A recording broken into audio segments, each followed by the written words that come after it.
તો રશિયા અને યુક્રેન વચ્ચેનું યુદ્ધ સતત બીજા દિવસે આક્રમકતા સાથે યથાવત છે અને એવામાં યુક્રેને સતત દાવો પણ કર્યો છે કે રશિયાના વિમાનોને તોડી પાડવામાં આવ્યા છે। રશિયાના હુમલાથી યુક્રેનની રાજધાની કીવમાં ભયનો માહોલ છે, સન્નાટાનો માહોલ છે। રાજધાની કીવમાં રશિયાની સેના ઘૂસી ચૂકી છે અને કીવમાં સતત ઇમરજન્સી સાયરન પણ વાગી રહ્યા છે।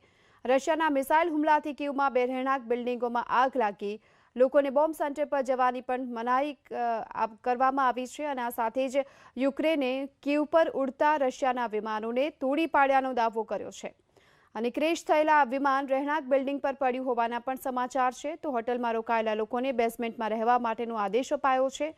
વારંવાર સાયરન વગાડી લોકોને સાવચેત રહેવા માટેની પણ અપીલ કરવામાં આવી રહી છે।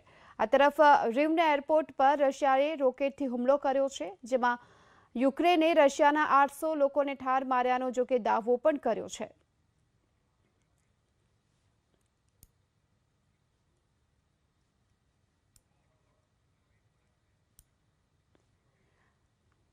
તો રશિયા અને યુક્રેનની યુદ્ધની સ્થિતિ છે અંગે ચર્ચા કરવા માટે હાલ આપણી સાથે ઉપસ્થિત છે નિવૃત્ત કોમોડોર ઉત્પલભાઈ વોરા।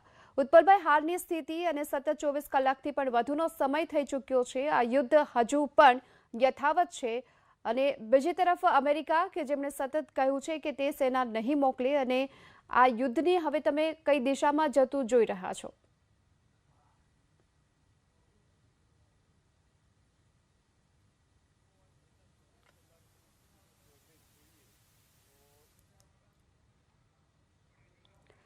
ઉપર યુદ્ધ આગળ વધી રહ્યું છે અને માટે જે આપણે પહેલાં પણ પ્રિડિક્શન કર્યા હતા કે આ જાતનું યુદ્ધ જ્યારે પણ લોન્ચ થાય ત્યારે એની સાથે there is a strong military history linkage અને એ લિંકેજ પ્રમાણે જ મિસ્ટર પુટિન અને રશિયન ફેડરેશનની government they are progressing the war અને એના માટે જ જે રીતે step by step preemptive strike followed by O-N struck and followed by armored carrier, armored personal carrier અને જે જાતનું મિલિટરી હાર્ડવેર હવે જે યુક્રેનની અંદર પહેલાં ડોનબાસ રિજિયન, ડોનેસ અને લુહાન્સ અને એના 1/3 ઓફ ધ જે યુક્રેનને કેપ્ચર કર્યા પછી અને મિલિટરી સેપરેટિસ્ટને સ્ટ્રોંગ બનાવ્યા પછી હવે they are moving forward for the capture of the capital of the Ukraine and that is કીવ.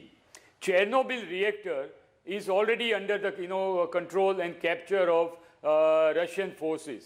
માટે અત્યારે situation is we have to be very honest that it is heavily in favor of Mr. Putin and Russia, and he is progressing one by one his cards on putting cards on the table and progressing the war the way he wants to do. Now at this moment of time what can be the reality?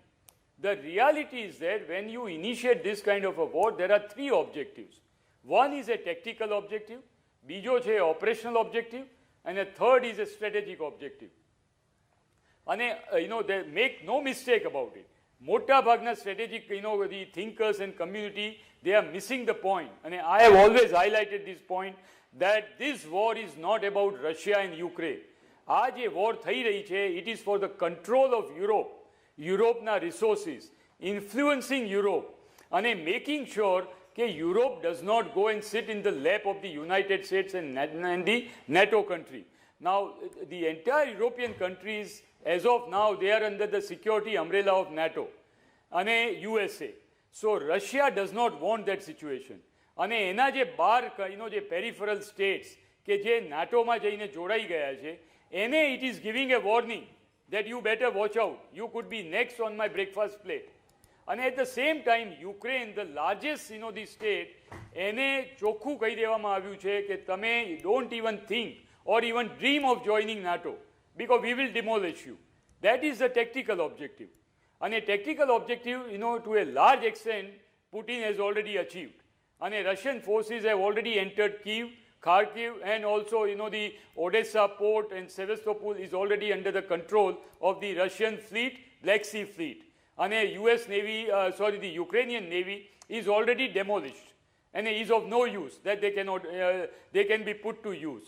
The entire blockade has been created in the Black Sea. So and the Russian Air Force has virtually now carried out the air supremacy or air superiority campaign. માટે આ જે કંઈ અત્યારે જે બધા દાવા થઈ રહ્યા છે એ બધા ઇટ્સ વેરી નેચરલ. જ્યારે કોઈ પણ બે કન્ટ્રી વોર પર જાય ત્યારે દેર ઇઝ નોટ પોસિબલ કે રશિયાનું એક પણ વિમાન તૂટે નહીં કે યુક્રેનનું એક વિમાન તૂટે નહીં. Certain amount of damages will take place, અને થઈ રહ્યા છે, કારણ કે ultimately two countries are at war.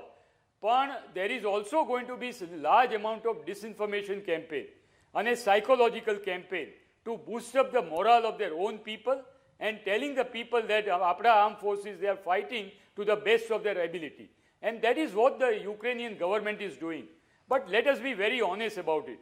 Ukraine has got no military potential matchable to Russian might and Russian strength. That is just not possible. 2 lakh soldiers Russiana, they are already waiting in the wings. And જે Russian soldiers અને બેલારુસની અંદર position કર્યા છે, they have not even moved even an inch. So if the situation demands, the Russian troops and armored tanks, armored personal carrier and artillery guns, they will start moving ultimately in a final thrust from Belarus, from Donbas region by the separatists, and the Russian troops from the on the western side. So Ukraine has got no chance whatsoever. માટે આ જે કંઈ political statement or the psychological statement યુક્રેનના president કે Ukraine government કરી રહી છે એનો કોઈ જ અર્થ રહેવાનો નથી. So that is the operational objective. એ operational objective very soon will materialise in favour of Russia. Now what is the strategic objective? The strategic objective Putin has told to the world that look, તમે તમારી સેન્ક્શન impose કરો, તમે NATO તરીકે you are trying to play around your cards, but ultimately I know that I am a nuclear power, you cannot touch me. I am going to go ahead and I will do on ground what I feel necessary for the sovereignty, safety and security of Russia and Russian people. He has already told National Security Council that look, that 2 things are non-negotiable. One is the security and safety of the Russia and Russian people, and secondly, sovereignty of Russia. Because if you try and position missiles, military hardware and troops on a permanent basis and start knocking on my border, I am not going to take it lying down. This is my red line. This is my fault line. And I will make you pay for it. You have to pay for the consequences. And America and NATO, બરાબર ખબર છે એમને. And that is why you see they are just like a good audience. એ લોકો they are observing and they have virtually come out to be a puppet. ભાઈ, આપ અમારી સાથે જોડાયેલા રહેજો. એક મોટી ખબર જોઈ લઈએ. જે પ્રમાણે અત્યારે યુદ્ધની પરિસ્થિતિની વચ્ચે ત્યાં ગુજરાતી વિદ્યાર્થીઓ ફસાયેલા છે, ત્યારે રાજ્ય સરકારે કંટ્રોલ રૂમ ચાલુ કર્યો છે. યુક્રેનમાં ફસાયેલા ગુજરાતીઓ માટે આ કંટ્રોલ રૂમ શરૂ કર્યો છે. ગાંધીનગરમાં સ્ટેટ ઇમરજન્સી કંટ્રોલ રૂમ પર શરૂ કરવામાં આવ્યો છે અને હેલ્પલાઇન નંબર પણ જાહેર કરાયો છે. 2 દિવસની અંદર 72 જેટલી ઇન્ક્વાયરી પણ મળી છે. જે પણ ફોન આવે છે તેની માહિતી વિદેશ મંત્રાલયને મોકલી આપવામાં આવે છે. આ સાથોસાથ ગુજરાત સહિત દેશભરના વિદ્યાર્થીઓ અને નાગરિકો યુક્રેનમાં ફસાયા હોવાની વાત CR પાટીલ તરફથી કરવામાં આવી છે. સમગ્ર સ્થિતિ પર PM મોદી નજર રાખી રહ્યા છે. વિદેશ મંત્રાલયને સૂચના આપી દેવાઈ છે. કોઈને નુકસાન ન થાય તેમ પરત લાવવામાં આવશે. આ વાત અને આ દાવો પણ કરવામાં આવ્યો છે. આ સાથે ભારતીયોને પરત લાવવા માટે કેન્દ્ર સરકાર સતત પ્રયત્નશીલ હોવાની વાત પણ કરવામાં આવી છે. તો અત્યારે જે યુક્રેનમાં ફસાયેલા ગુજરાતીઓ સહિત જે તમામ ભારતીયો છે તેને પરત લાવવા માટેના પ્રયત્ન થઈ રહ્યા છે. યુદ્ધને લઈને ગુજરાતના ઘણા વિદ્યાર્થીઓ યુક્રેનની અંદર ફસાયા છે અને તેમની મદદ માટે ગુજરાત સરકાર દ્વારા સ્ટેટ ડિઝાસ્ટર કંટ્રોલ રૂમ ખાતે એક હેલ્પલાઇન નંબર શરૂ કરવામાં આવ્યો છે કે જ્યાંથી આ ફસાયેલા વિદ્યાર્થીઓના પરિવારજનો જે છે તે અહીં ફોન કરી કયા પ્રકારની હવે પછી તેમને મદદ મળી શકે, સાથે જ ભારત સરકારના વિદેશ મંત્રાલય સાથેનું કોર્ડિનેશન પણ અહીંથી કરવામાં આવી રહ્યું છે. રશિયન એમ્બેસી, યુક્રેન એમ્બેસી સાથે પણ કોન્ટેક્ટ કઈ રીતે થઈ શકે તે સંદર્ભે પણ કેન્દ્ર સરકારના વિદેશ મંત્રાલય દ્વારા ગઈકાલે એક હેલ્પલાઇન નંબર અને ઈમેલ એડ્રેસ જે છે તે ઇસ્યુ કરવામાં આવ્યા હતા. તે જ રીતે ગુજરાત રાજ્યની અંદર પણ ગુજરાતના જે વિદ્યાર્થીઓ યુક્રેનની અંદર મેડિકલ અભ્યાસ અર્થે ગયેલા છે ત્યાં છે, તેમની જે મુશ્કેલી છે, તેમની જે પરિસ્થિતિ છે તે સંદર્ભ પર સતત કંટ્રોલ રૂમથી નજર રાખવામાં આવી રહી છે.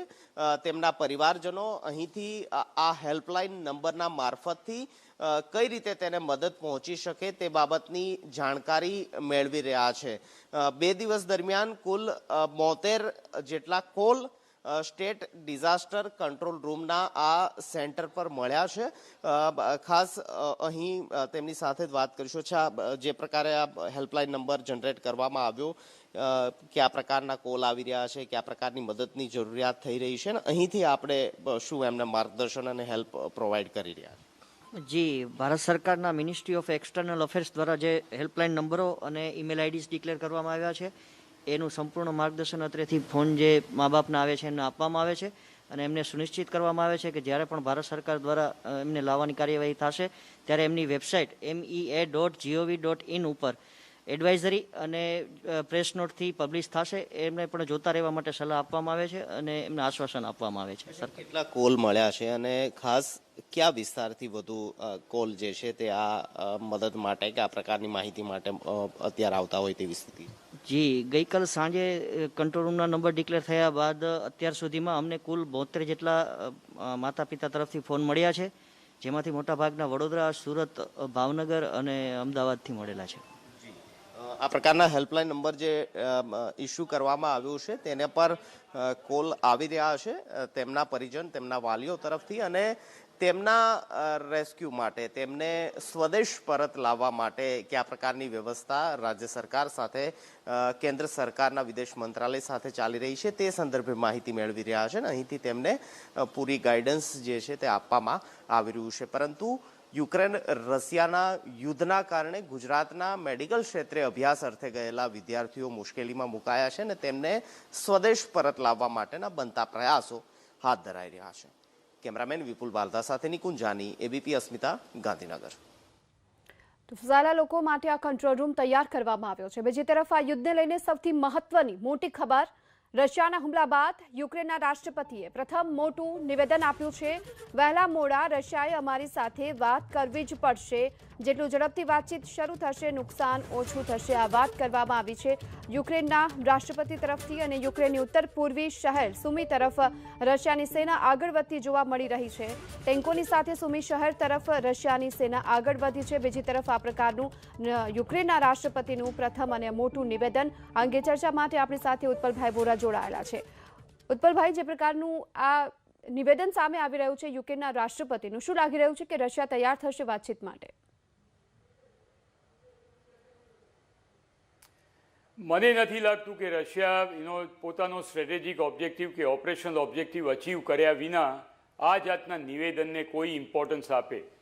કારણ કે દરેક જાતની આ જાતની જ્યારે વોર હોય એની અંદર centre of gravity must be shifted two there on side.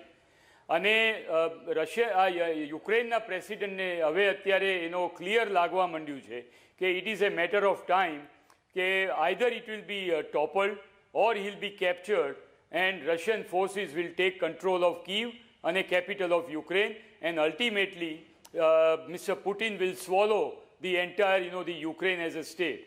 માટે હવે જે પહેલાનો બ્રાવાડો હતો અને જે મોટી મોટી વાતો હતી એ હવે એમને રિયલાઇઝ થઈ ગયું છે કે જે નાટો પર મદાર રાખીને બેઠા હતા એ નાટોએ એમને ના હેલ્પ કરી, ના એના સહાયમાં આવ્યા અને ના કોઈ યુદ્ધ સૈનિકો મોકલ્યા કે ના મિલિટરી હેડ એસિસ્ટન્સ આપી. અને હજી સુધી નાટોની મિટિંગ પણ કન્વીન થઈ નથી. માટે જે કંઈ થાય ભવિષ્યમાં થશે, પણ આ next 48 hours are very crucial for Ukraine અને યુક્રેનના પ્રેસિડેન્ટ માટે. બિફોર ધેટ ઇફ ધી જો Russian forces which are fully backed up with artillery guns, armored personal carrier, armored tanks, if they roll over and if they take control of the major cities of Ukraine and particularly Kiev city, then the game is over. And ultimately either he will be toppled, Ukrainian president, or he will be captured. And he will be replaced by another, puppet regime, which is, favorable to Mr. Putin. Now it's become very clear to him. And આ વસ્તુ જે હું પહેલેથી કહી રહ્યો છું that Mr. Zelensky overplayed his card. તમે આવા જ્યારે રશિયાના માઇટી દુનિયાના આવા માઇટી સુપર પાવર સાથે તમે જ્યારે બાદ ભીડવા જાઓ ત્યારે you should know your limitation. અને he overplayed his card hoping that USA, Mr. Biden and the NATO country will hold his hand. And in the bargain, in the false bravado, he kept on poking, Russia and Mr. Putin. And Mr. Putin exactly knew that he's a nuclear power and America and NATO, they will not cross the line. અને આજનું તમે French પ્રેસિડેન્ટનું નિવેદન જુઓ, એમણે ચોખ્ખું કહ્યું છે કે I am ready for brokering peace. અને ધેરફોર અત્યારે જે સિચ્યુએશન ઊભી થઈ છે એની અંદર mister Putin will get away with everything. Mark my words, you can replay this bite, કે mister Putin will ultimately be given certain kind of strategic manoeuvring room. અને એમને અલ્ટિમેટલી એવું કહેવામાં આવશે કે અમે સિલેક્ટિવલી બ્લાઇન્ડ થઈ જઈએ છીએ, અમે તમારી સામે આ જાતના નિવેદનો આપતા રહીશું, પણ અલ્ટિમેટલી અત્યારના સિચ્યુએશનમાં some kind of a face saving formula will be worked out, કે જેની અંદર પુટિનનું પણ માન રહે, બાઇડનનું પણ માન રહે, યુએસએ અને રશિયાનું પણ માન રહે, NATO will also hold his force, but Zelensky will go out of power. There is no doubt. So ultimately sufferer will be Ukraine, and Ukraine has to go into the pocket of Mr. Putin. એમાં કોઈ doubt નથી, અને world has to be prepared for it. માટે if anyone is thinking, anyone is trying to be naive that Russia and American forces will come and start firing at each other, is never going to happen. 50 વર્ષનો ઇતિહાસ જોઈ લો કે આ વસ્તુ કોઈ દિવસ થઈ નથી. બે super powers can never go to war, and they will not go to war. There will be brokering of peace, there will be face-saving formula, and everyone will be happy, but Putin will go on the side of, Ukraine. Ukraine will go on the side of the Putin. This is going to be the reality. And don't be surprised that it can happen in next 48 hours. Very soon it will happen. And ultimately, Mr. Zelensky will be told that either, you resign, or the separatists, the Russian army, Russian soldiers, the Russian might will take over the control of the Ukraine. જી ઉત્પલભાઈ, આપ અમારી સાથે જોડાયા, ચર્ચા કરીએ બદલ આપનો આભાર. તો જે પ્રકારે અત્યારે યુક્રેનના રાષ્ટ્રપતિ ઝેલેન્સ્કી કે જેઓ કહી રહ્યા છે અને સતત વાતચીત માટે તેમની પણ જે દાવા થઈ રહ્યા છે અને કહ્યું છે કે વહેલા મોડા રશિયાએ અમારી સાથે વાત કરવી પડશે.